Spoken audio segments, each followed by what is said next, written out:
स्वागत है ब्रेक के बाद आप सभी का एक बार फिर से मंडी.com में। और अब समय है हमारे खास सेगमेंट खेती के सिकंदर का।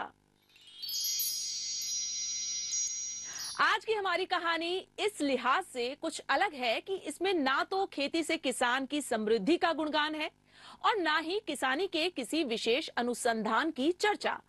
ये एक ऐसे शहरी परिवार की कहानी है जिसने आर्थिक संपन्नता के बावजूद घरेलू जरूरतों के लिए खेती की शुरुआत की और फिर धीरे धीरे सैकड़ों दूसरे परिवारों के लिए भी स्वास्थ्यप्रद खाद्य वस्तुओं का स्रोत बन गया।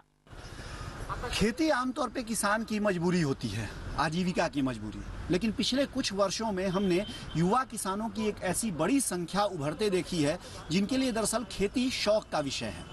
और ऐसे युवा किसानों ने अपने चमकदार करियर को छोड़कर खेती को अपना मुख्य कारोबार बनाया है। खेती के सिकंदर में हमने ऐसे कई किसानों से आपको मिलवाया भी है, लेकिन आज हम आपको एक तीसरे किस्म के किसान से मिलाने जा रहे हैं। क्या है ये तीसरे किस्म की किसानी, आइए देखते हैं। आशीष विधाते ने किसानी की शुरुआत न तो शौक से की और न ही जरूरत से। इसे घटनाओं का एक क्रमिक परिणाम कहा जा सकता है जिसने किसानी के प्रति आशीष के मन में रुचि और प्रेम पैदा किया और खेती उनके भीतर उतरती चली गई। और आशीष ही क्यों, उनका पूरा परिवार कुछ इस तरह खेती से जुड़ा कि आमदनी के लिहाज से भले ही ये उनका सेकेंडरी जरिया हो, भागीदारी के लिहाज से धीरे धीरे यही उनका सब कुछ बन गया। हमारा खुद का बिजनेस है इंजीनियरिंग का। वो 10वीं के बाद मैं बिजनेस ही कर रहा था पिताजी का, जो पिताजी ने बनाया बिजनेस इंजीनियरिंग का। बाद में 2004 में हमने ये खेती लिया। उसके बाद 2007 में मैं इस खेती में ज़्यादा से ज़्यादा ध्यान देने लगा। बटाई से देते थे ना, तब हमको परवड़ता नहीं था खेती। जब मैंने ध्यान दिया इसमें, मेरे पिताजी ने, माताजी ने, तब इधर से हम खेती से हमको प्रॉफिट आने लगा। जो सब्जी मिलती थी वो सब पेस्टिसाइड की थी और वो हमको बचपन से जो टेस्ट मिलता था हमारे आजी बाबा के यहाँ, वैसा टेस्ट नहीं मिल रहा था। तब हमने सोचा कि क्यों खुद का आम क्यों नहीं लगाए, क्यों का नारियल क्यों नहीं लगाए, सब फल क्यों नहीं लगाए और सब्जी। तब हमने ये थोड़ा थोड़ा शुरुआत किया 2007 से। आशीष ने अपनी खेती की शुरुआत किचन गार्डन मॉडल से की, लेकिन धीरे धीरे करीब 1/4 एकड़ में शुरू की गई खेती से जब घरेलू जरूरतों के हिसाब से सब्जियां और फल मिलने शुरू हुए तो उत्साह बढ़ा और फिर आशीष विधाते के साथ साथ पूरा परिवार अपने इस संसार की देखभाल में लग गया। पहले ये खाने के लायक सब पेड़ लगाए, आम का पेड़, सब अलग अलग वैरायटी के पेड़ लगाए फल के।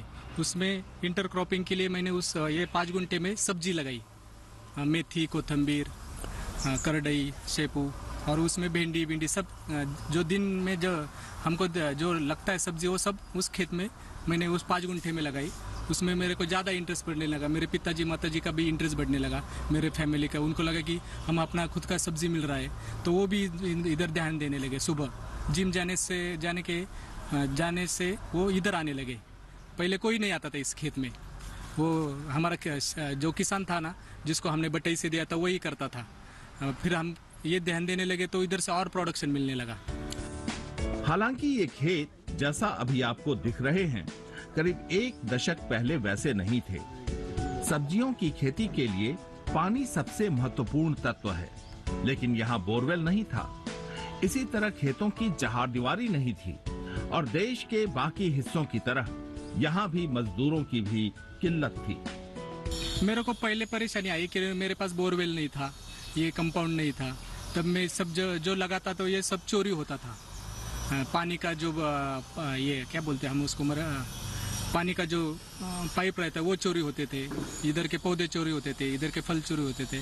तो बाद में हमने क्या किया, पहले कंपाउंड करके लिया और फिर इसमें आदमी नहीं मिलते थे काम करने के लिए। इधर सब अब सिटी एरिया हो गया तो पिताजी बोले थोड़ा थोड़ा करने का, पहले 5 गुंठा कर, उसके बाद दूसरा अलग, ऐसा प्रोजेक्ट करके ले तू, तब तेरे को खेती परवड़ेगी।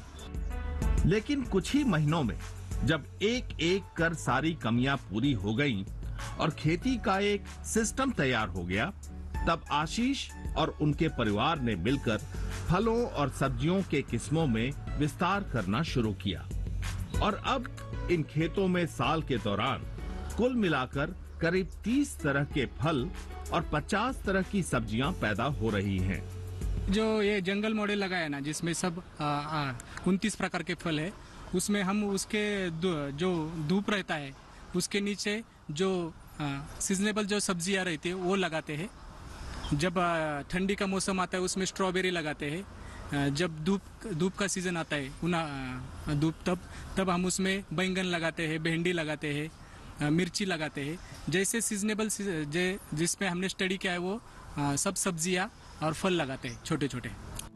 जब उत्पादन बढ़ा तो धीरे धीरे फलों और सब्जियों की बिक्री भी शुरू हो गई और अपने इस्तेमाल के लिए लगाया गया बागान परिवार की आमदनी में बढ़ोतरी करने लगा।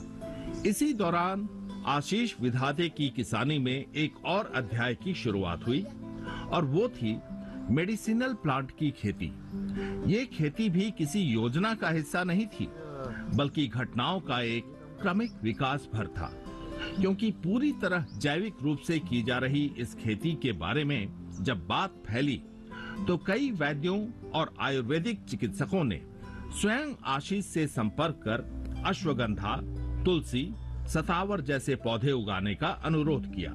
जो खरीदने वाले रहते वैद्य, तो वो क्या बोलते हैं, उसको उसकी पत्ते दो हमको, तो वो वही दाम बताते हैं, इसका दाम इतना रहता है। एक पेंडी लिया तो उसका 30 रुपए दाम रहता है। सब पत्ते रहते हैं, वो ग्रीन टी के लिए लेके जाते हैं। कोई अमृतवेल, हम गुड़वेल बोलते हैं उसको, उसका कटिंग करके वो उनके घर में वो क्या ताप भी पाया तो उसके लिए वो काढ़ा करने के लिए वो लेके जाते हैं और उसका एक इतना डाली का वो 50 रुपए लेके दे के जाते हैं। ऐसे ही आशीष के खेतों में कई तरह के पान के पत्ते भी लगे हैं और अब पिछले साल से उन्होंने स्ट्रॉबेरी की खेती का प्रयोग भी शुरू किया है। मैंने खाने का पान जो लगाया है वो स्टडी के लिए लगाया है और जो उसके मेरे को जब सब्जी लेने के लिए आते हैं तो वो मेरे सेल भी हो जाता है। 1 रुपए को एक पान जाता है, वो खाने के लिए लेके जाते हैं, कुछ औषधि के लिए लेके जाते हैं। और जो स्ट्रॉबेरी लगाई है वो मेरे बच्चों के लिए भी मिलता है और मेरे को जो महाबलेश्वर को जाने के लिए जो खर्चा आता है वो मेरा बच जाता है। चारों तरफ विधाते फार्म की सब्जियों और फलों की चर्चा होने के बाद अब आशीष को अपनी उपज बेचने के लिए कोई प्रयास नहीं करना पड़ता है। ग्राहक खेतों पर आकर सब्जियां और फलों के बढ़िया भाव दे जाते हैं। लोगों की रुचि और प्रतिक्रिया से उत्साहित होकर अब आशीष अपनी उपज की ब्रांडिंग भी कर रहे हैं और इसके साथ ही बीज तैयार कर उनसे भी अपनी आमदनी में बढ़ोतरी कर रहे हैं। मेरा तो ड्रमस्टिक का खुद का प्रोडक्ट हो गया है, उसको मैं लेबलिंग वगैरह लगाता हूँ विधाते फार्म का। और वो पिछले साल मैंने 80 रुपए को वो 12 ड्रमस्टिक, 1 केजी ड्रमस्टिक 80 रुपए केजी से दे रहा है। और खुद का सीड्स बना रहा है, वो भी 1 रुपए को एक पिछले साल दिया। अब इस साल मैं ही खुद सोचूंगा कि कितना रेट रखना है और उसमें एडिशनल और सीड्स लाने वाला हूँ मैं अब। ये सही है कि आशीष के पूरे परिवार के लिए आजीविका का मुख्य स्रोत उनका इंजीनियरिंग का कारोबार है, लेकिन ये भी सच है कि पुणे के शहरी क्षेत्र में मौजूद उनका ये खेत उन्हें कुछ ही दिनों में बैठे बिठाए करोड़ों रुपए दे सकता है। इसके बावजूद ये पूरा परिवार जिस शिद्दत के साथ यहाँ खेती करता है वो अपने आप में इस सारी कहानी का मूल संदेश है। और इसलिए जब इस खेत की आमदनी का हिसाब करना होता है तो आशीष उसे केवल रुपयों में नहीं गिनते, इसमें स्वास्थ्य का फायदा भी शामिल है, जो न हो तो करोड़ों रुपए मिट्टी के बराबर हो सकते हैं। मेरा कैसा है, पहले मेरा ये खुद का सब्जी होने के कारण मेरा पहला 5,000 का वो प्रॉफिट हो गया, दूसरा फल मिलने लगे वो 5,000 का, ये ऐसा 1,20,000 मेरा वो सेविंग होने लगा और वो गारंटी से मेरे वो फल मिलने लगे। और दवाखाने का जो खर्चा है वो 0 हो गया। पहले हमारा दवाखाने के लिए 20,000 महीने बरस में तो जाते थे और कुछ को डेंगू हो गया, कुछ तो एडमिट हो गए तो वो 40 मुंह खड़ा हो गया और हॉस्पिटल नहीं, कुछ नहीं, कोई बीमार नहीं रहता।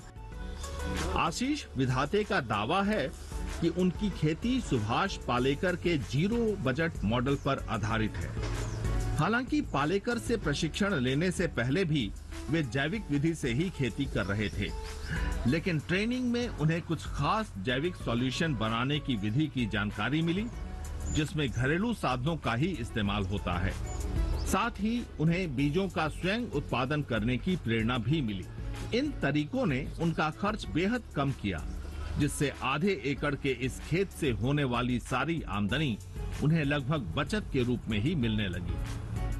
पुणे शहर की सीमा के भीतर मौजूद आधे एकड़ के इस खेत ने दरअसल हमें इसलिए आकर्षित किया क्योंकि यहाँ से शहरों की सबसे बड़ी समस्याओं में से एक यानी भरोसेमंद स्रोतों से अनाज, फलों और सब्जियों के हासिल न हो पाने की समस्या का समाधान निकल सकता है। अगर हर बड़े शहर के बीच 10, 12 या 15 ऐसे मॉडल विकसित हो पाएं, तो न केवल इस समस्या का समाधान निकलेगा, बल्कि उससे ऐसे रास्ते भी खुल जाएंगे जिससे ट्रेसिबिलिटी की सुविधा को फूड बिजनेस में आने वाले हर किसी के लिए अनिवार्य शर्त बनाई जा सकेगी। मंडी.com के लिए पुणे जिले से अनिल वत्स के साथ भुवन भास्कर। और फिलहाल वक्त हो गया यहाँ पर एक और छोटे से ब्रेक का। ब्रेक के बाद किसानों को मूल्य जोखिम से बचाने का एक बेहद काम का तरीका बताएंगे एनसीडीएक्स पाठशाला में।